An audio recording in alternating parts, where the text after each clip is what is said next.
خفاها باصرار من اتون النار يا شيخ الاحرار يا احمد ياسين مين يا شيخ الاحرار ارفع صوتك يا اللي حييت بدهر الكلمه الحره اللي حييت بدهر الكلمه الحره غيرت المسار صوتك الهدار غيرت المسار يا احمد ياسين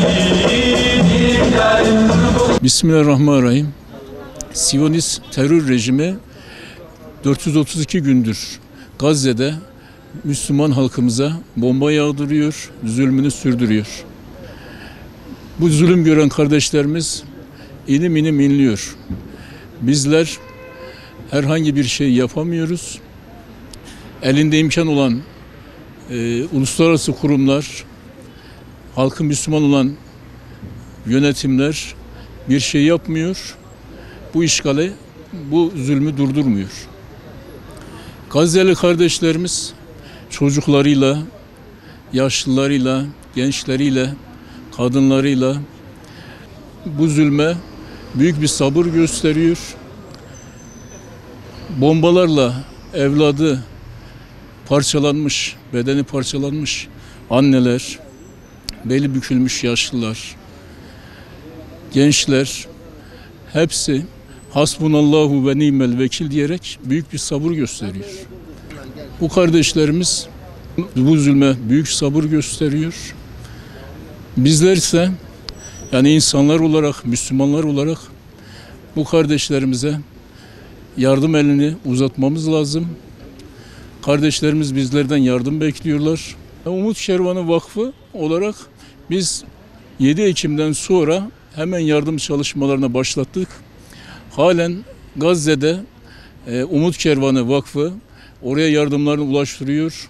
Orada Gazze'li kardeşlerimize sıcak aş yapıp dağıtıyor, ekmek dağıtıyor, temiz su dağıtıyor ve halen bugün itibarıyla da günümüz itibariyle yardımlarını hiç kesmeden devam ediyor. Malatya'da da şöyle Gazze'de 7 Ekim'den sonra ilk zamanlarda aynı bu Kernek Meydanı'nda yardım çadırı açtık, bir stand kurduk. Orada yardımlarımızı halkımıza aldık, hemen Gazze'ye ulaştırdık. Yani ikinci defada da burada tekrar 11-16 Aralık arasında çadırımız açık olacak. Halkımız çadırımıza gelip yardımlarını yapabilirler. Yardımlarını biz hemen birinci elden ulaştıracağız inşallah.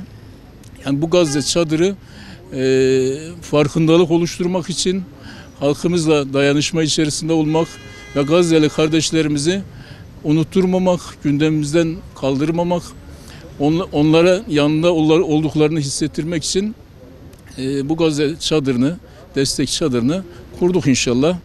Vatandaşlarımızın ilgisi alakası çok iyi. Yani yardımlarını hiç esirgemiyorlar. İlk günkü gibi devam ediyorlar. Yalnız yani şunu da belirteyim. Yani 7 Ekim'den sonra ki o hassasiyet, tepki, yardımlar maalesef azaldı. Ve dünyada ve ülkemizde olan gelişmeler, Suriye'de olan gelişmeler özellikle Gazze'deki bu soykırımı perdeliyor. Yani sanki orada soykırım bitmiş, vahşet bitmiş gibi insanlarda öyle bir algı oluşturuyor. Halbuki Siyonist rejimin vahşeti hiç bitmedi. Yani belki 7 Ekim'den sonra daha da arttı. Halen onlarca şehitlerimiz var Gazze'de. Yüzün üzerinde yaralılar oluyor.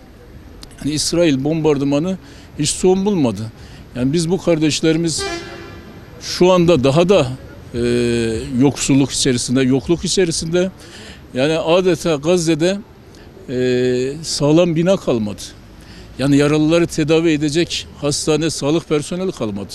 Malatyalı kardeşlerimizi, hayırseverlerimizi, tüm halkımızı Gazze çadırımıza davet ediyoruz. Ve gündemlerinden Gazze'deki bu soykırımı kaldırmamalarını, hatırlarında bulundurmalarını, yani Gazze'li kardeşlerimize sahipleneceğimizi, onların elinden tutacağımızı göstermelerini istiyoruz. İnşallah Bu soykırım bitecek. Siyonist rejim yıkılacak.